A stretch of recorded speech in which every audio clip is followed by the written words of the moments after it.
ओम नमो भगवते वासुदेवाय। जय श्री कृष्णा। दोस्तों, अब तक हम श्रीमद् भागवत गीता के 8 अध्यायों का श्रवण कर चुके हैं। आइए भगवान श्री कृष्ण का ध्यान करते हुए श्रीमद् भागवत गीता के क्रम को आगे बढ़ाते हुए आइए सुनते हैं भागवत गीता का 9वां अध्याय। श्री कृष्ण भगवान कहते हैं, तुझ दोष दृष्टि रहित भक्त के लिए इस परम गोपनीय विज्ञान सहित ज्ञान को पुनः भली भांति कहूँगा, जिसको जानकर तो दुख रूप संसार से मुक्त हो जाएगा। यह विज्ञान सहित ज्ञान सब विद्याओं का राजा, सब गोपनीयों का राजा, अति पवित्र, अति उत्तम, प्रत्यक्ष फल वाला, धर्मयुक्त साधन करने में बड़ा सुगम और अविनाशी है।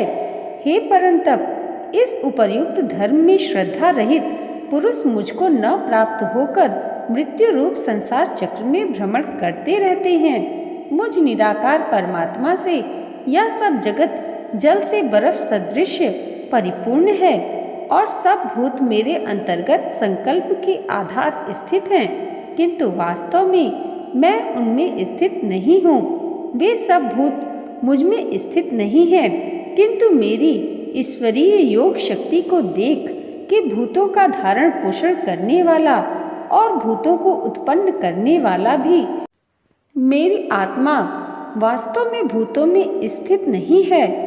जैसा आकाश से उत्पन्न सर्वत्र विचरने वाला महान वायु सदा आकाश में ही स्थित है, वैसे ही मेरे संकल्प द्वारा उत्पन्न होने से संपूर्ण भूत मुझ में स्थित है। ऐसा जान हे अर्जुन, कल्पों के अंत में सब भूत मेरी प्रकृति को प्राप्त होते हैं, अर्थात प्रकृति में लीन होते हैं, और कल्पों के आदि में उनको मैं फिर रचता हूँ। अपनी प्रकृति को अंगीकार करके स्वभाव के बल से परतंत्र हुए इस संपूर्ण भूत समुदाय को बार बार उनके कर्मों के अनुसार रचता हूँ। हे अर्जुन, उन कर्मों में आसक्ति रहित और उदासीन के सदृश से स्थित मुझ परमात्मा को वे कर्म नहीं बांधते। हे अर्जुन, मुझ अधिष्ठाता के प्रकाश से प्रकृति चराचर सहित सर्व जगत को रचती है और इस हेतु से ही संसार चक्र घूम रहा है। मेरे परम भाव को न जानने वाले मूढ़ लोग मनुष्य का शरीर धारण करने वाले मुझ संपूर्ण भूतों के महान ईश्वर को तुच्छ समझते हैं, अर्थात अपनी योग माया से उद्धार के लिए मनुष्य रूप में विचरते हुए मुझ परमेश्वर को साधारण मनुष्य मानते हैं। वे व्यर्थ आशा, व्यर्थ कर्म और व्यर्थ ज्ञान वाले विक्षिप्त चित्त अज्ञानी जन राक्षसी, असुरी और मोहिनी प्रकृति को ही धारण किए रहते हैं। परंतु हे कुंती पुत्र, देवी प्रकृति के आश्रित महात्मा जन मुझको सब भूतों का सनातन कारण और नाश रहित अक्षर स्वरूप जानकर अनन्य मन से युक्त होकर निरंतर भजते हैं। वे दृढ़ निश्चय वाले भक्त जन निरंतर मेरे नाम और गुणों का कीर्तन करते हुए तथा मेरी प्राप्ति के लिए यत्न करते हुए और मुझको बार बार प्रणाम करते हुए सदा मेरे ध्यान से युक्त होकर अनन्य प्रेम से मेरी उपासना करते हैं। दूसरे ज्ञान योगी मुझ निर्गुण निराकार ब्रह्मा का ज्ञान यज्ञ के द्वारा अभिन्न भाव से पूजन करते हुए भी मेरी उपासना करते हैं, और दूसरे मनुष्य बहुत प्रकार से स्थित मुझ विराट स्वरूप परमेश्वर का पृथक भाव से उपासना करते हैं। आगे कृष्ण भगवान कहते हैं, ऋतु मैं हूँ, यज्ञ मैं हूँ, स्वधा मैं हूँ, मंत्र भी मैं ही हूँ, धृति मैं हूँ, अग्नि मैं हूँ और हवन रूप किया भी मैं ही हूँ। इस संपूर्ण जगत का धाता अर्थात धारण करने वाला एवं कर्मों के फल देने वाला, पिता, माता, पितामह, जानने योग्य पवित्र ओंकार तथा ऋग्वेद, सामवेद और यजुर्वेद भी मैं ही हूँ। प्राप्त होने योग्य परम धाम, भरण पोषण करने वाला, सबका स्वामी, शुभाशुभ को देखने वाला, सबका वास स्थान, शरण लेने योग्य, प्रत्युपकार न चाहकर हित करने वाला, सबकी उत्पत्ति प्रलय का हेतु, स्थिति का आधार, निधान और अविनाशी कारण भी मैं ही हूँ।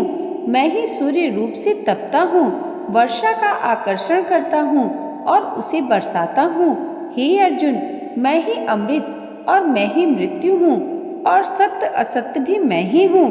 तीनों वेदों में विधान किए हुए सकाम कर्मों को करने वाले, सोम रस को पीने वाले पाप रहित पुरुष मुझको यज्ञों के द्वारा पूजकर स्वर्ग की प्राप्ति चाहते हैं। वे पुरुष अपने पुण्यों के फल रूप स्वर्ग लोक को प्राप्त होकर स्वयं स्वर्ग में दिव्य देवताओं के भोगों को भोगते हैं।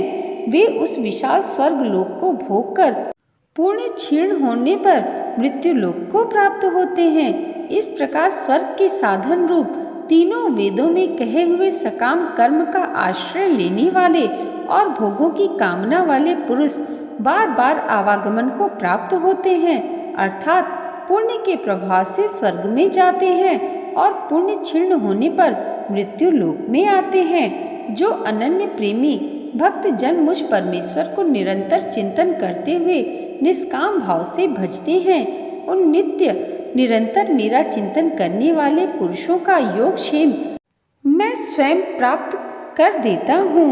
हे अर्जुन, यद्यपि श्रद्धा से युक्त जो सकाम भक्त दूसरे देवताओं को पूजते हैं, वे भी मुझको ही पूजते हैं, किंतु उनका वह पूजन अविधि पूर्वक अर्थात अज्ञान पूर्वक है, क्योंकि संपूर्ण यज्ञों का भोक्ता और स्वामी भी मैं ही हूँ। परंतु वे मुझे परमेश्वर को तत्व से नहीं जानते, इसी से गिरते हैं, अर्थात पुनर्जन्म को प्राप्त होते हैं। देवताओं को पूजने वाले देवताओं को प्राप्त होते हैं, पितरों को पूजने वाले पितरों को प्राप्त होते हैं, भूतों को पूजने वाले भूतों को प्राप्त होते हैं और मेरा पूजन करने वाले भक्त मुझको ही प्राप्त होते हैं। इसलिए मेरे भक्तों का पुनर्जन्म नहीं होता।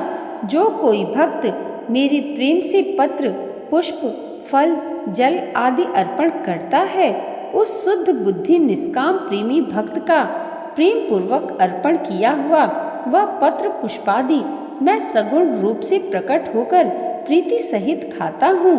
हे अर्जुन, तू जो कर्म करता है, जो खाता है, जो हवन करता है, जो दान देता है और जो तप करता है, वह सब मेरे अर्पण कर। इस प्रकार जिसमें समस्त कर्म मुझ भगवान के अर्पण होते हैं, ऐसे संन्यास योग से मुक्त चित्त वाला तू शुभाशु फल रूप कर्म बंधन से मुक्त हो जाएगा और उनसे मुक्त होकर मुझको ही प्राप्त होगा। मैं सब भूतों में समभाव से व्यापक हूँ, न कोई मेरा अप्रिय है और न प्रिय है, परंतु जो भक्त मुझको प्रेम से भजते हैं वे मुझ में हैं और मैं भी उनमें प्रत्यक्ष प्रकट हूँ।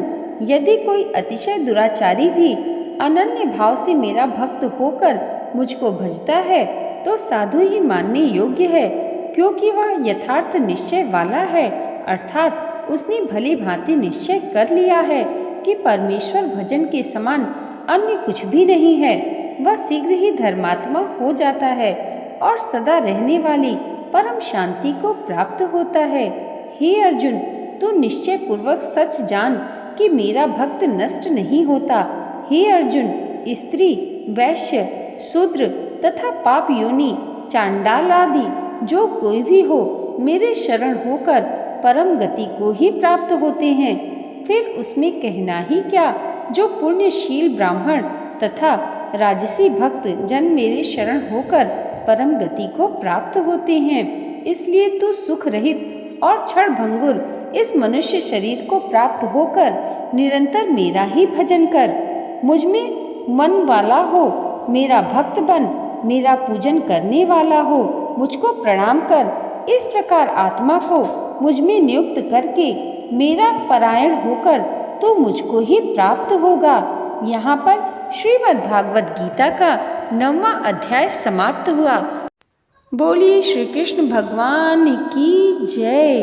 दोस्तों, भगवान श्री कृष्ण की कृपा आप सबके जीवन पर सदैव ऐसे ही बनी रहे, इसी मंगल कामना के साथ मिलते हैं अगली वीडियो में श्रीमद् भागवत गीता के 10वें अध्याय के साथ। तब तक के लिए जय माता दी, जय श्री हरि।